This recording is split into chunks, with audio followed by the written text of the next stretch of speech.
जी hello everyone.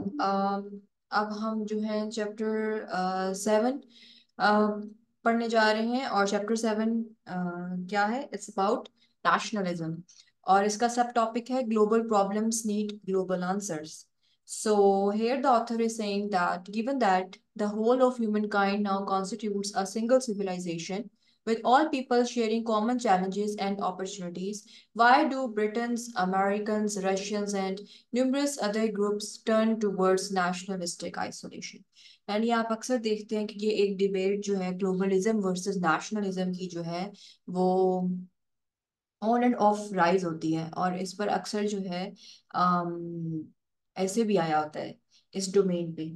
तो अब यहाँ पे वही ऑथर सवाल उठा रहे हैं कि जब हमें पता है कि पूरी की पूरी इंसानियत जो है ये एक सिविलाइजेशन की शक्ल इख्तियार कर गई है, और जो है लोगों के कॉमन चैलेंजेस हैं जो वो फेस करते हैं, अपॉर्चुनिटीज भी लोगों की एक तरह की हैं अब।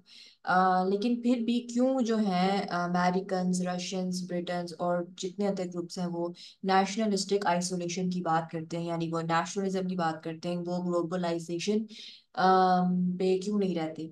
Contrary to common wisdom, nationalism is not a natural and eternal part of the human psyche. ठीक है?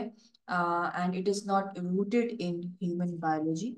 हम यहाँ पर यह चीज देख रहे हैं कि जो नेशनलिज्म जो है वो एक नेचुरल चीज नहीं है, ना ही वो एक इंसान की जो है जो साइकी है वो एक उसका एक हिस्सा होती है, और ना ही इसका आपके किसी बायोलॉजी जो इंसान की बायोलॉजी है उससे ताल्लुक होता है। People went to the trouble of constructing national collectives because they confronted challenges that could not be solved by any single tribe. ठीक है? तो एक मिसाल दी हुई थी यहाँ पे ऑथर ने बैकएंड पे कि एक मसला आता है कहीं रेलेवेंट टू रिवर, तो एक ट्राइब उसको वो सॉल्व नहीं कर पाता, तो फिर जो है एक जगह पे रहने वाले जितने ट्राइब्स हैं वो कंबाइंड होते हैं और वो एक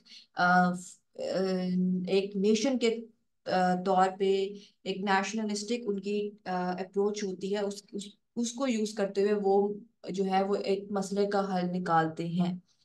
तो इस वहां से भी ऑथर जो है ये बात कर रहे हैं कि हो सकता है कि जो सिमिलर ट्राइब्स हैं जब वो नेशनलिज्म की तरफ आए तो वो मसलों का हल जो है ज्यादा अच्छे से निकाल सके। Despite such advantages, transforming tribes and clans into a single nation was never easy either in ancient times or today. लेकिन फिर दोबारा एडवांटेजेस जहाँ नेशनलिज्म के हैं वहाँ हम ये चीज़ भी देखते हैं कि अगर हम ट्राइब्स को जो है सिंगल नेशन में अगर हम कन्वर्ट करना चाहें तो ना वो काम पहले आसान था और ना वो अब आसान है। बहरहाल अगर आपने मिसाल मिसाल अगर आपने देखनी है कि कहाँ पे स्ट्रॉन्ग सेंस ऑफ नेशनलिज्म है, तो आप उसको यहाँ सबसे पहले तो ये कि आप उन ममालिक को देखिए कि कहाँ स्ट्रॉन्ग सेंस ऑफ नेशनलिज्म है। तो हम ये देखते हैं कि स्वीडन, जर्मनी, स्विट्जरलैंड ये वो ममालिक हैं जहाँ स्ट्रॉन्ग सेंस ऑफ नेशनलिज्म है, लेकिन वहाँ पर पीस भी है, प्रोस्पेरिटी भी है, और ये ममालिक लिबरल भी हैं। आप इन पर थोड़ा सा सर्च करें कि इन ममालिक में क्या क्या चीजें पाई जाती हैं, उनको आप अपने नोट्स का हिस्सा बनाएं, और आप बहुत अच्छे तरीके से जो है इनकी एग्जाम्पल्स को जो है वो आप अपने पेपर में कोट कर सकते हैं। सही है? अगर आपसे कोई पूछे भी आप मुझे एग्जाम्पल दें कि right now in current era कहाँ पे स्ट्रॉन्ग सेंस ऑफ नेशनलिज्म जो है वो पाया जाता है। The problem starts when benign patriotism morphs into chauvinistic ultranationalism. Please आप इसकी प्रोनाउंसिएशन भी देख लें और आप जो है इसका मतलब भी देख लें, इट्स वेरी इंपॉर्टेंट। ठीक है? और फिर आप इसको अपनी वोकैबुलरी बुक का पार्ट बनाएं। और यहाँ पे एक और वर्ड है शॉविनिस्टिक, इसको भी आप प्लीज सर्च करें, and it's also a very important word when it comes to CSS.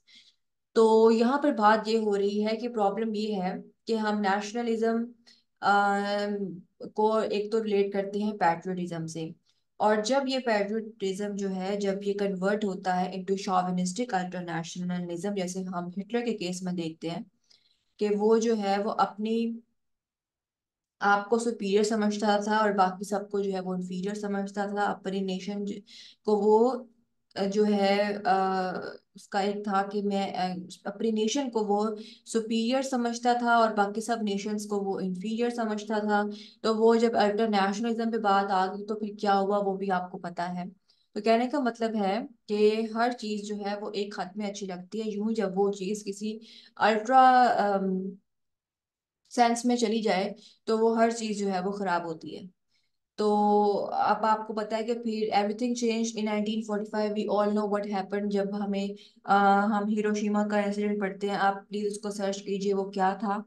और उसमें जो है इस इंसिडेंट के बाद फिर हम देखते हैं कि आहिस्ता आहिस्ता जो है ये न्यूक्लियर वेपन्स की तरफ लोगों का रुझान जो है वो कम हुआ, इन अ सेंस कि हम देखते हैं कि इस तरह से अटैक्स नहीं होते ममालिक के एक मुल्क के दूसरे मुल्क पे, इन अ सेंस का पूरा मुल्क ही तबाह हो जाए। फिर लोगों ने जो है न्यूक्लियर वेपन्स बनाए, और फिर जो है करारदाद पास की गई, इंटरनेशनल लॉ बनाए गए, यूएन तश्कील दी गई, बहुत सारी चेंजेस आई फिर, जिससे हम देखते हैं कि मुल्क में जहाँ लोग जो हैं वो न्यूक्लियर पावर मुल्क बने हैं, लेकिन उस तरह से हमें इंसिडेंट्स नहीं नजर आते जैसे पहले नजर आ रहे थे। जब हमने यूएसए को हिरोशिमा और नागासाकी पे अटैक करते देखा, वो भी एक क्लासिक एग्जांपल है ऑफ अल्ट्रा नेशनलिज्म।